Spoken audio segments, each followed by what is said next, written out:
Hi everybody, welcome to Galactic Wisdom. I am in Las Vegas right now. I am on the road, I'm touring, I'm doing fun things like going to Area 51, investigating different mountains where different beings live. And so I am outside. Uh, it's very bright behind me. I hope I'm not too silhouetted there. Got a nice tree. Got a nice tree that way. Anyway, Area 51. Yes, I went and had a look at it.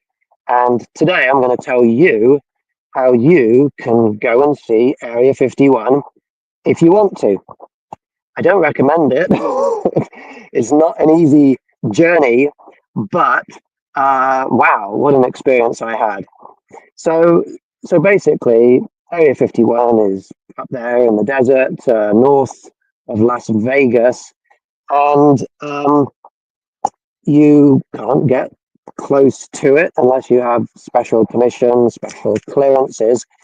But there have been places, mountains, where you can climb up to and look across at Area 51 and see it from a legally, publicly accessible mountain.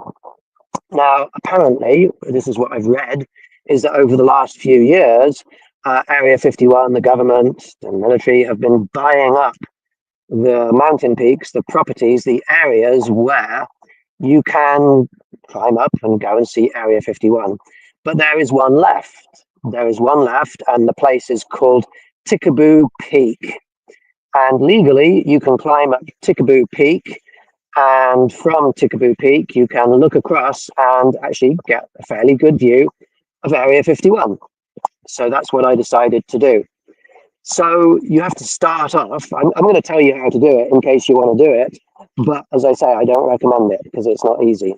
But you start off driving up north of Vegas to a wildlife refuge, which is called, now I don't know how to pronounce this, you Piranagat, I don't know, Piranagat National Wildlife Refuge. It begins P-A-H-R, Piranagat. And that's a good place to start. So I went to the visitor center in that wildlife refuge last week.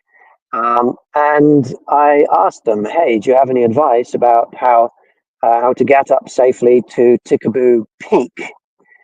And the person that was working there, she wasn't sure, but her boss had told her that at the start of the Trump presidency, the government had bought up that land and it now belonged to the Department of Defense.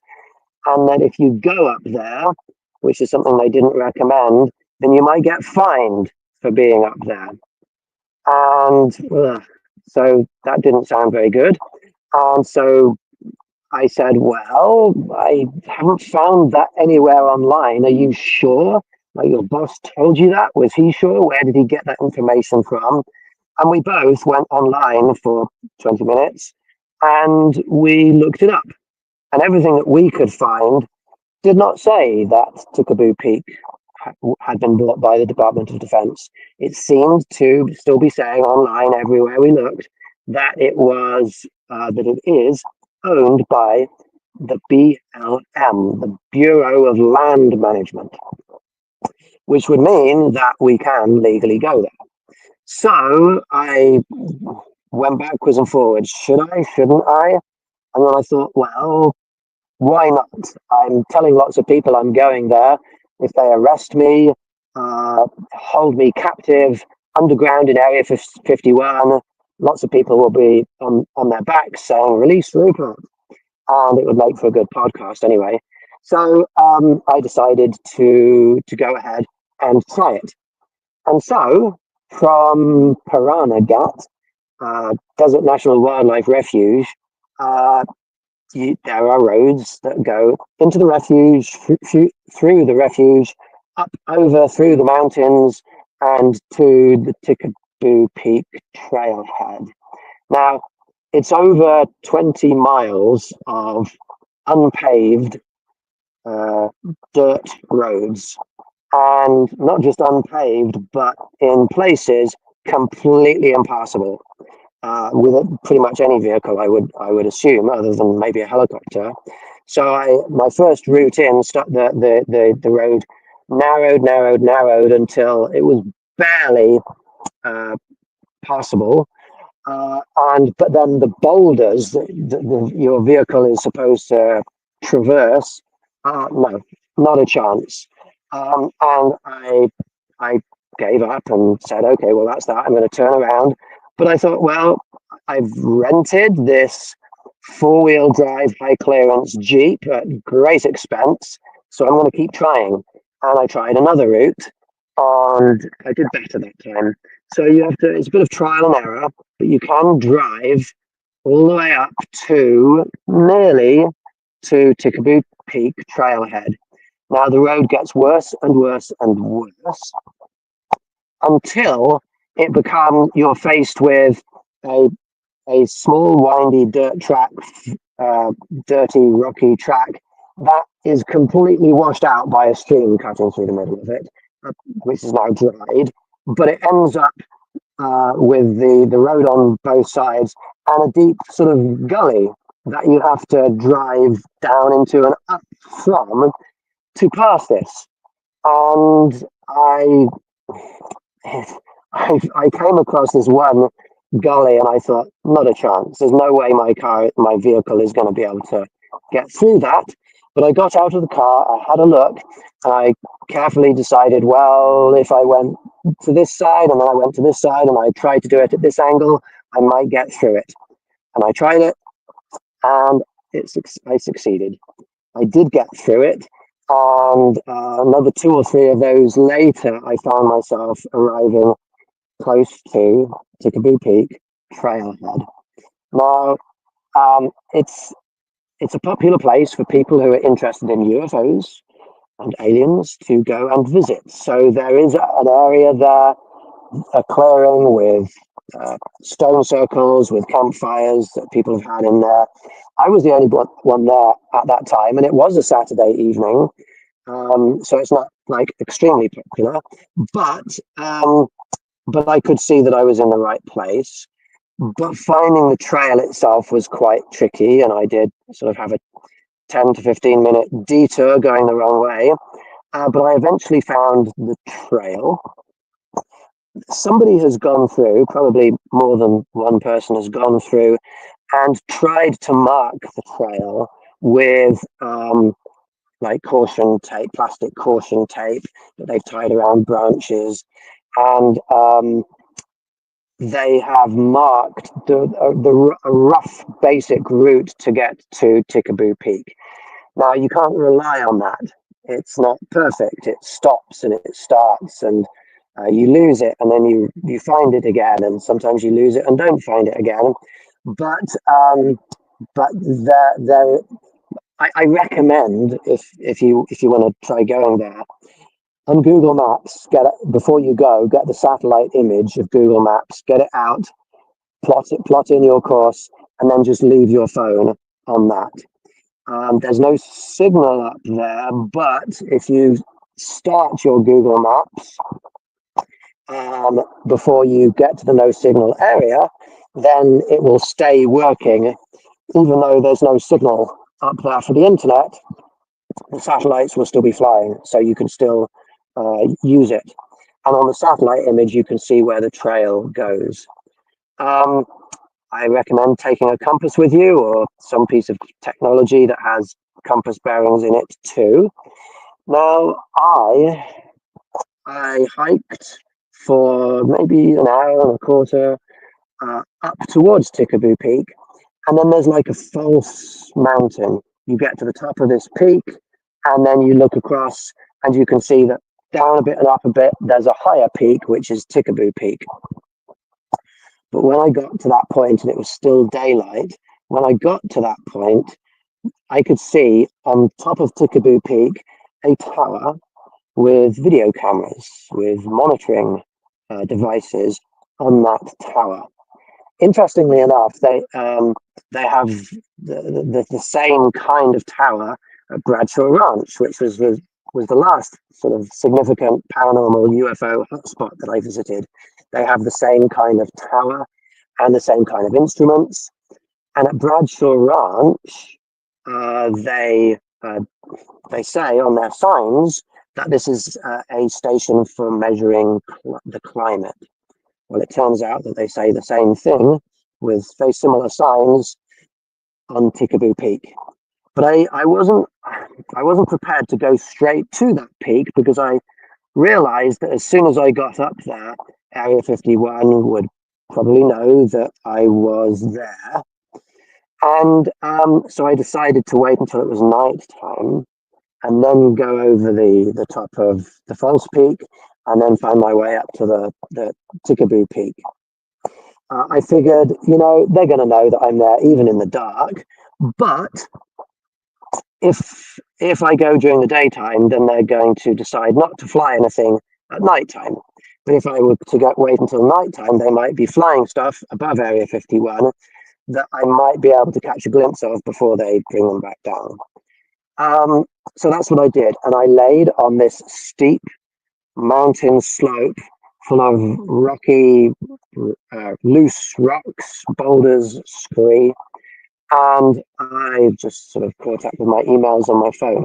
Now, as I'm lying on my back on this hillside, looking at my phone, in the sky, which is still daylit, there was a very bright light appear.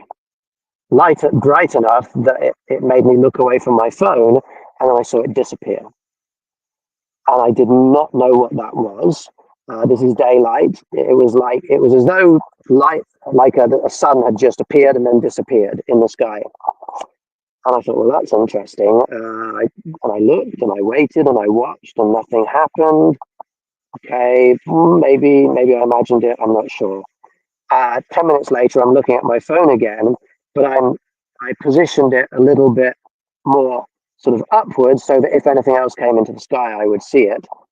And I did see it.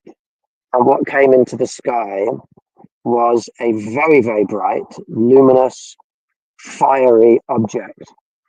It was a fire in the sky. And it appeared out of nowhere, and it moved along at about this speed, and then it disappeared into nowhere. It didn't have a well-defined shape like a structured craft, but it was, I'm saying this is daytime, and it would have had to be an extremely bright meteor to light up the sky like that during the day. But it was moving too slow to be a meteor. I've seen thousands of meteors in my life, and this appeared out of nowhere and moved across and then disappeared into nowhere. It reminded me of the dorsal fin of a shark that comes up out of the ocean, breaches the ocean surface like this, and then goes back down, dives back down. It was kind of like that. But where a shark would be coming up out of water into the air and then going back down into the water, clearly this thing in the sky was not coming out of an ocean. Where was it coming from? Where was it going back to? Well, my speculation would be ultra-dimensional spaces. The object was not there before, and it was not there after. It just appeared in the daytime sky and then disappeared, probably from higher dimensional space into three-dimensional space and then back out. And I saw it a fourth time as well. And what's interesting is this object was pretty much circling me. It was the same object, and it was circling me. And the fourth time I saw it, it had come back in front of me. And I realized that something is observing me. Something was observing me. Something was monitoring me. So let's think this through with a little bit of reason and a little bit of logic. Could it have been an Area 51 vessel of some kind? Alien tech, but Area 51. Well, maybe, but why would they be showing their presence when they didn't need to?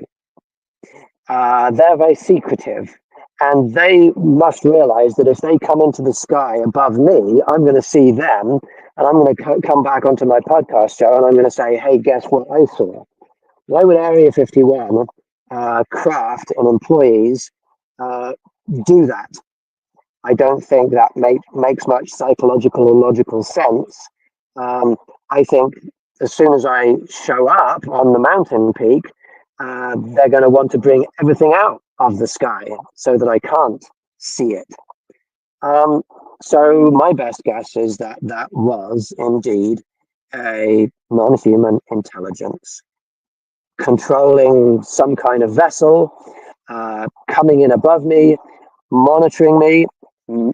Why? Well, maybe checking I'm okay. Maybe maybe they live in the area. Maybe they noticed me there and they came out to see what was going on, what I was doing there. Maybe they know me already, or they understand my alien connections and they came out because of that. I don't know the answers to these questions, but it's I can speculate and produce good theories. What I can tell you is a week before I went to Area 51, I with my online astral projection team, remote viewing team, alien communication team, we actually projected into Area 51 a week before I went. And when we were doing that, we came down from the sky. We went down into the ground under Area 51 and we had a look around to see what was there. And we connected with beings that were there. We had one of my team had a tall white put their hand on top of the person's shoulder and guide them around the Area 51 area, maybe protecting them as well. And so we told beings in the Area 51 area that I was going to be coming along, and maybe they knew I was coming along, so they came out to greet me. It was a very cool experience, and definitely feel like I connected in a special way with some kind of beings that was up there.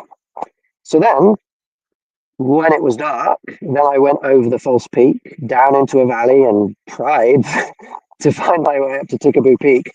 I completely lost the trail, couldn't follow the trail, but a peak is a peak, and all you need to do is keep hiking up to get to a peak. So that's what I kept doing.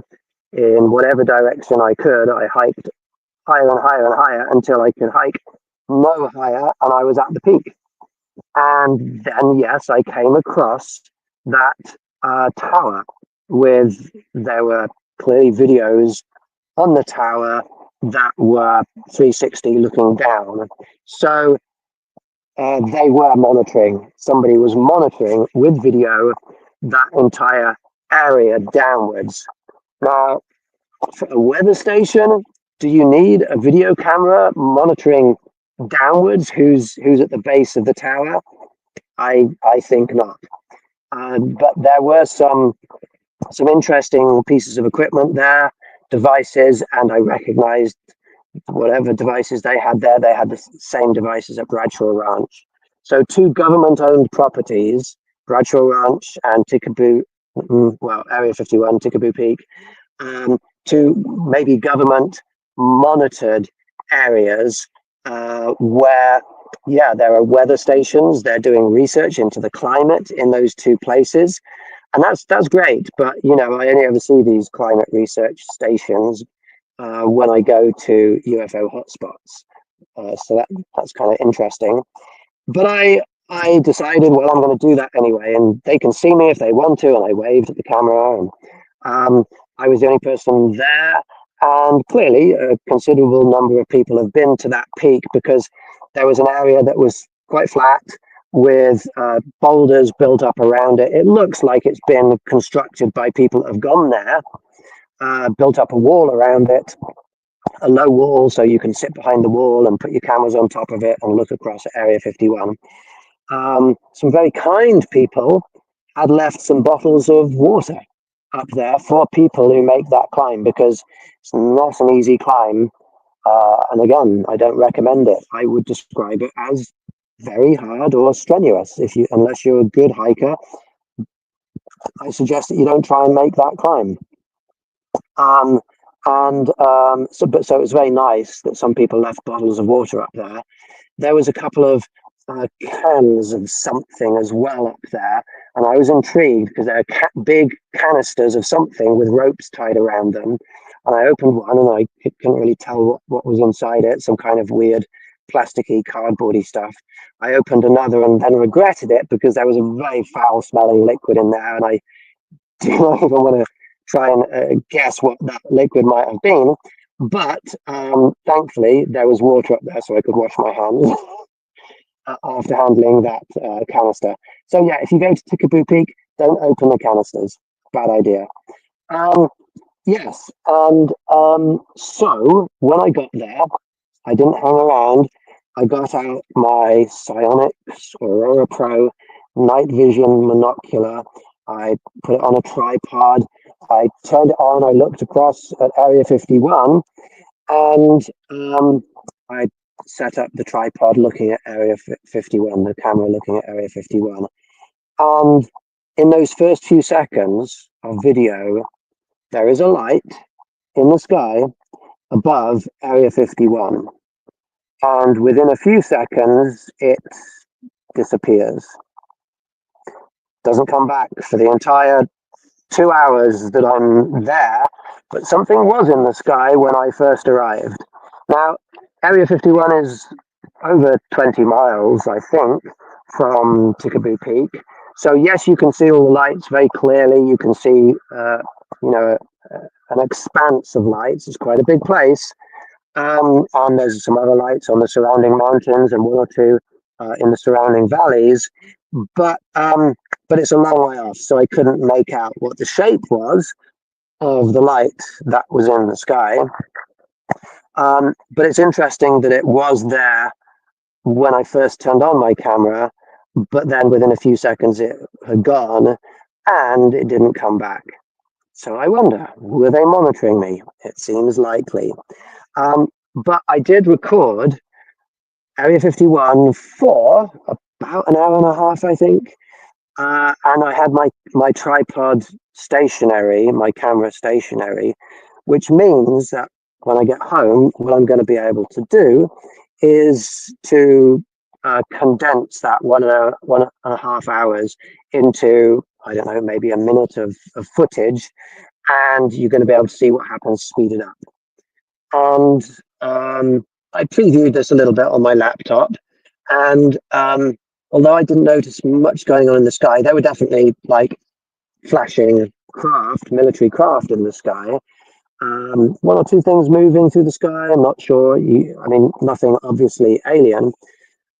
But soon after I arrived at the peak, a light appeared maybe 2/3 of the way from Area 51 to me. Down in the valley below me, a few miles away, a light appeared. And when I saw that, I thought, oh, this is interesting. What's going on here? And it was slowly moving towards me. That's what it seemed to me. And I thought, hey, have I inadvertently got their attention, and now they're sending the troops to intercept me? Is a helicopter going to swoop up from the valley over me and fire tranquilizer darts into me, or whoosh me away into a UFO? That would have been fun. But as I watched this thing, and as I watched the speeded up video, you could see that it was very probably something driving around on the floor. It's driving towards me, driving to the side, driving backwards and forwards all over the place. I guess security, making sure that nobody's trying to approach Area 51 from that direction. Now, I was just about ready to leave after a couple of hours, and I looked across to the north.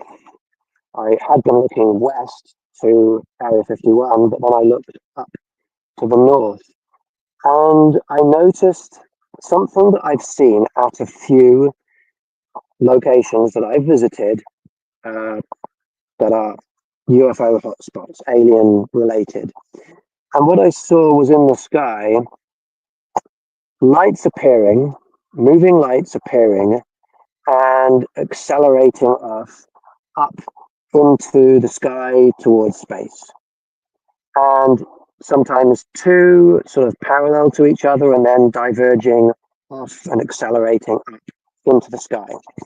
Now, there's nothing unusual about seeing aircraft in the air, even at night time, but these didn't have flashing lights on, and it was almost a continuous stream of these lights emerging out of the sky in one location, flying up to the right, flying, so that would be, I guess, towards the east, and accelerating off into space. Now, I've seen that, as I say, I've seen that in a few places. I saw that when I went to the Martha Lights. I saw that in Minnesota, in the middle of nowhere. I saw that same thing above Area 51, actually, when I went to the Desert National Wildlife Refuge. And where else did I see it? Bradshaw Ranch as well. And there's part of me that thinks, well, what could that be that makes just sort of reasonable sense? And one thing could be, well, maybe it's a commercial airline flight route, a flight path. But no, there were too many. It was almost constant. They were only 10 seconds maybe behind each other, each one, and there were 2 or 3 layers of them at one time. And it carried on for good maybe 20 minutes, half an hour that I was watching. And what is this phenomenon that I'm seeing? What is it? That seems to be a mass of hundreds of aerial vehicles or phenomena leaving the Earth, or leaving a certain area and accelerating off into the sky to go somewhere else. And I mean, I don't think it's going to be commercial craft, because they've got to have more time in between each craft for safety reasons. Could it be military? Well, it could be military, but there's no flashing on these lights, and hundreds of them streaming upwards. And this is like, I've seen this in a few different places. So all around the US, I'm guessing there are hotspots where this is going on. Hundreds of craft streaming up into the sky. And I have another theory, and this is probably a little bit more way out there, but it seems to me a little bit like a interplanetary highway. It seems like maybe there is some kind of interplanetary or transdimensional space station under Area 51, and certain time of the night they decide, okay, now let's let all of the craft swarm out of inside our planet and fly off into space in places where they're less likely to be seen, because they're remote locations close to military bases, so that the military can keep an eye on it. I don't know, but that's one of my speculations. There are many times more alien beings and alien craft in and around outside of our planet than most people comprehend. There's very likely more non-human entities than there are human entities in our solar system. And so maybe they've been doing that for hundreds of thousands of years. Maybe that's one of the reasons why Area 51 was set up there, and why Bradshaw Ranch, where the government bought that place. Maybe it's all tied together. I don't know. I'm speculating with maybes. I'm starting to sound like ancient aliens. Is it possible that? That's their favourite sentence to start with. They're very unwilling to actually commit themselves to making any conclusions. Anyway, that was my experience at Area 51. I did then try and hike back in the dark, and it started off okay because, as I said, that those ribbons, those plastic ribbons, had been tied around trees, branches, and I actually got a fair distance away from the peak before I then lost those. And I found myself in the dark, not knowing where the trail was. And I did have my Google Maps on my phone, so I could, but it wasn't giving instructions. But I could at least see the direction of the trailhead, and I had, a compass actually inside my night vision camera. So, I could find my way back to the trailhead, but it wasn't easy. And there were mountain peaks and mountain slopes and valleys, and it was not an easy time getting back. And I felt like somebody that wasn't in shape, somebody who was going to struggle a little bit more than I did, might not have been able to make that hike back. So I wouldn't want to put any of you at risk by suggesting you do that hike. If you do decide to go to this location, I recommend the way to do it is, yes, rent a 4-wheel drive high clearance vehicle, drive in that direction up towards the trailhead. But as soon as you come to a gully or a dried riverbed that you can't traverse easily, stop, get out, hike. Even if it's turns it into a 4-mile hike instead of a 1-mile hike, hike it so your vehicle doesn't get stuck, and hike up to Tickaboo Peak in daylight, and then don't try and hike back during the night. Camp up there, sleep up there. I think you're going to be fine. I don't think the helicopters are going to come and try and take you off the mountain peak. It's really hard to get to, so sleep up there and then hike back down in the morning. Make sure you have enough water with you. Under those circumstances, yeah, you could do that, but don't try and do it like I did, all in one go at one time. At one point on my hike back in the dark towards the trailhead, I had lost the trail, didn't know which direction to go in, and the only options to me looked dangerous, and I started to feel like a sense of frustration and a little bit of worry. And at that moment, I saw what could have been a shooting star, but traveling directly vertically down towards one of the directions that I was considering going in.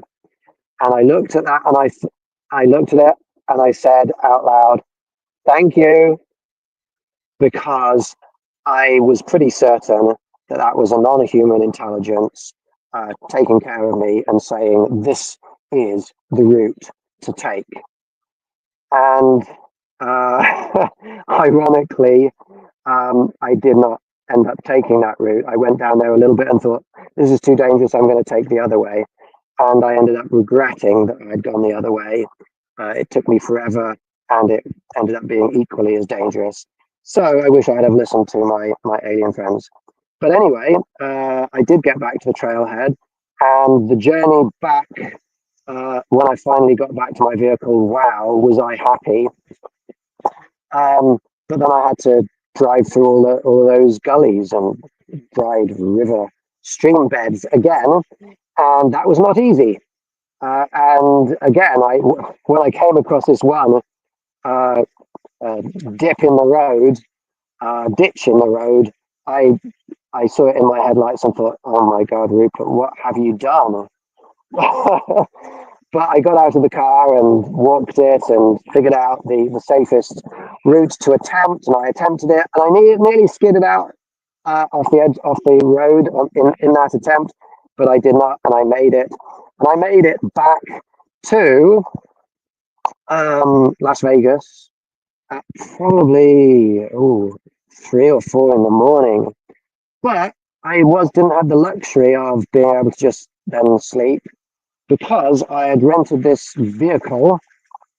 And one of the things that had happened on the journey is the tracks are very narrow in places, and there are trees either side, and apparently some of these trees have sharp branches because when my vehicle brushed past the branches, it left multiple scratches all along both sides of my Jeep.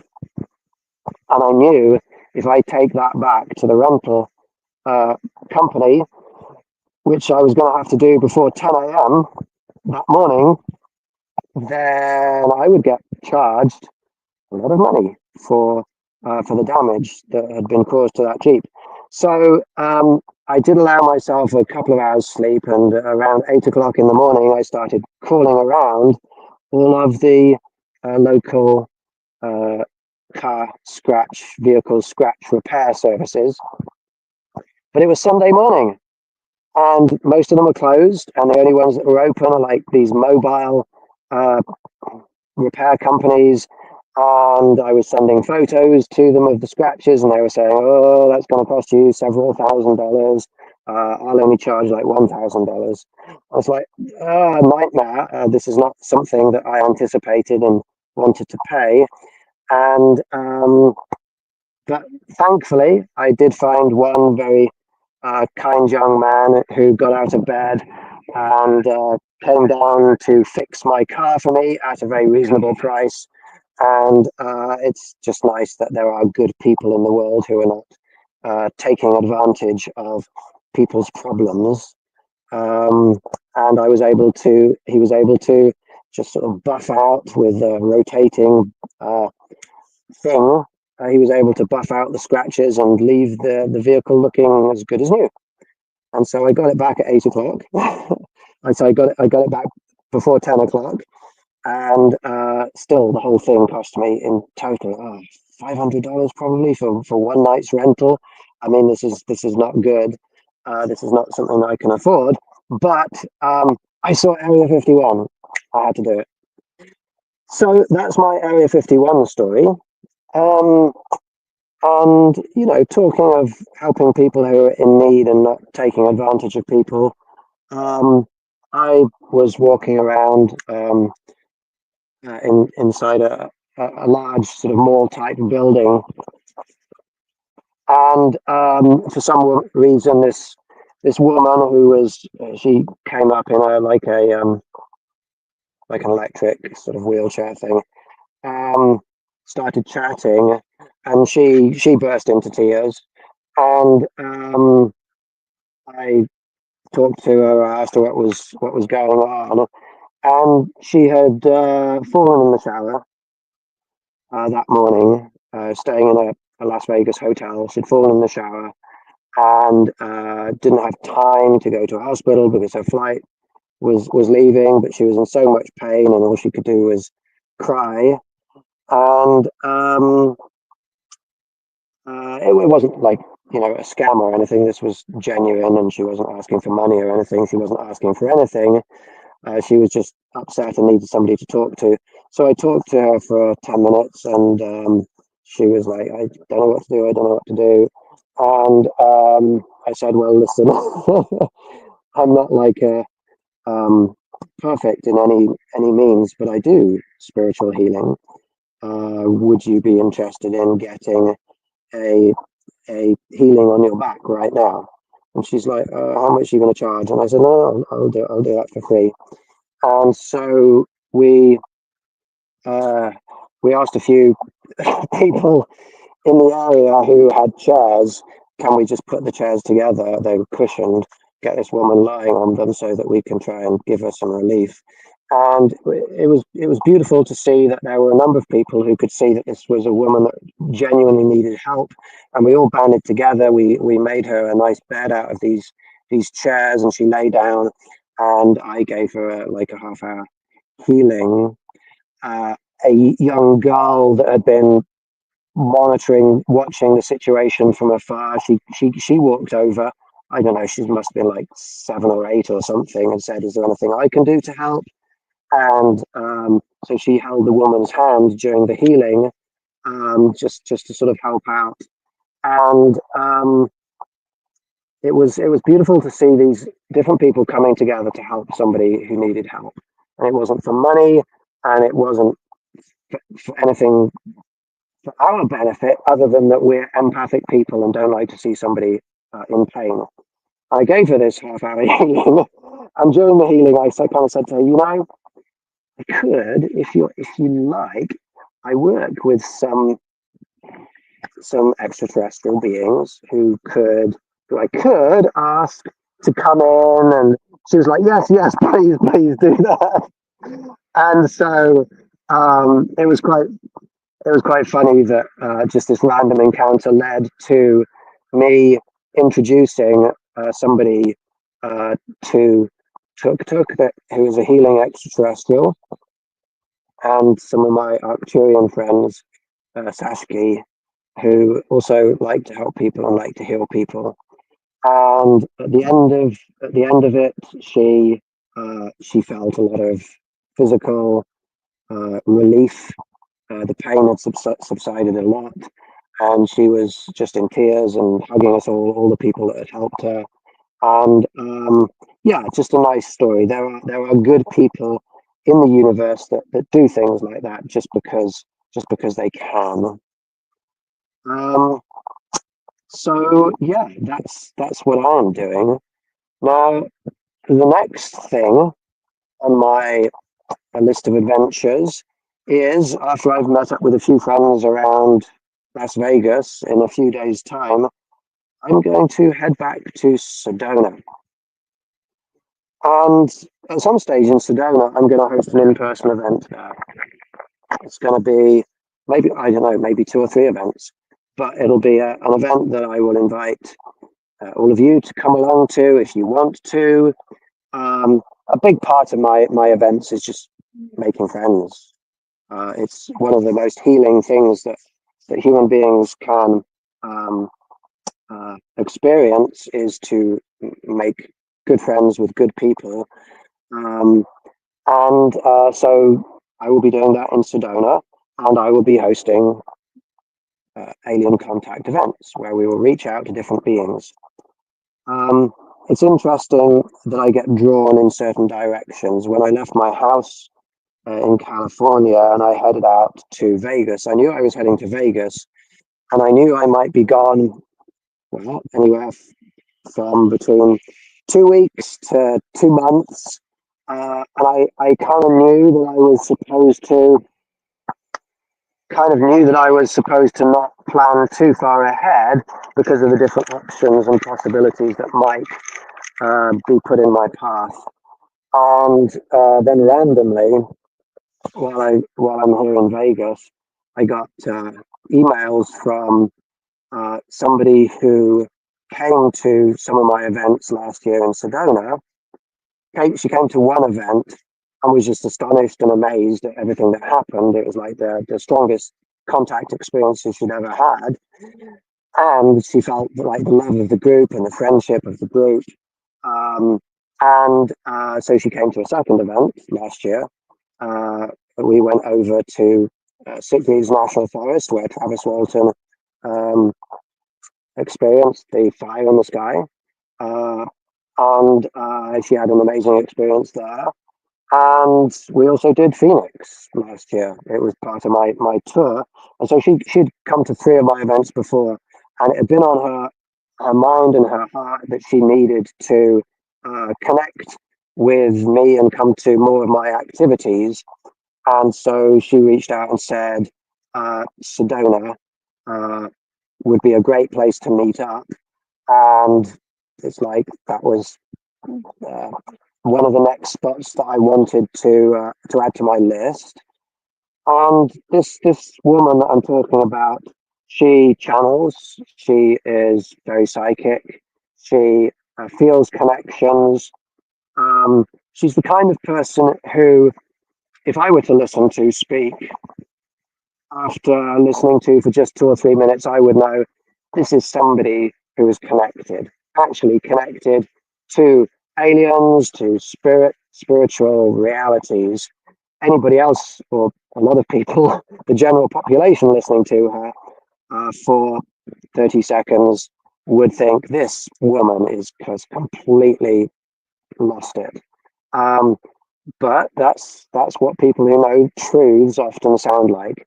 So she said that things often happen in threes uh, as a sign to her that she should do something. And she explained that to me, and then I forget what it was. Something happened in a three relating to um, alien stuff, and I was like, oh, there you go, that's confirmation. So anyway, that's cool. Synchronicity, all that stuff. So Sedona is going to be my next stop, and in Sedona, she has a mission. I have been given a mission from the Ebens to find a certain cave and look inside.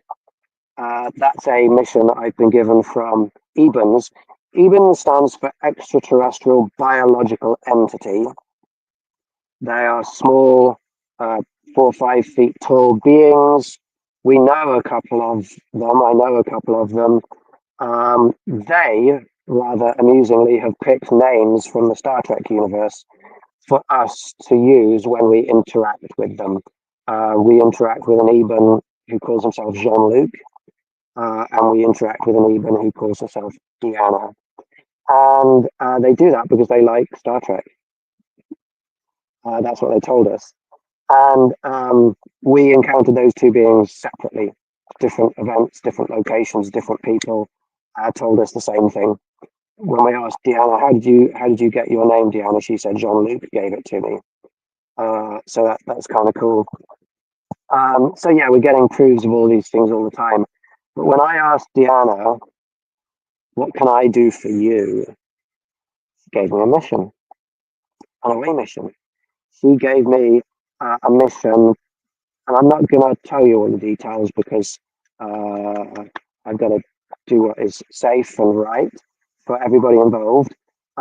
But she gave us a mission, and the mission involves finding a certain cave in an area which is very probably Sedona. So maybe my connection and my friend's connection are coming together with our different psychic and alien and paranormal connections. Maybe we'll be able to find this cave, and maybe I'll be able to tell you what happens next week. Oh, I don't know. We will see how it goes. So yes, that is my next move. While I'm talking about Star Trek is awesome. There's some really. Sorry, I'm adjusting my position here because I'm not in the most comfortable of positions.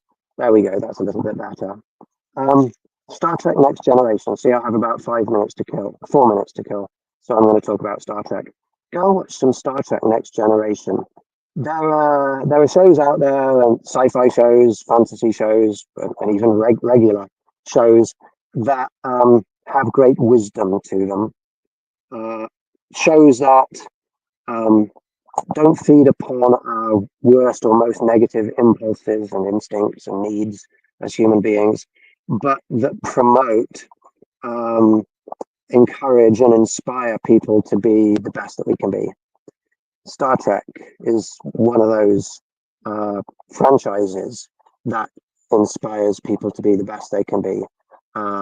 Imagine a future where the planet has solved all the big problems like poverty, hunger, and people generally get along with each other.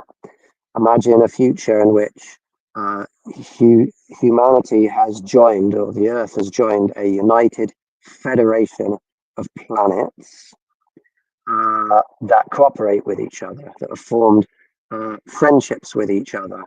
That would be a great future to have.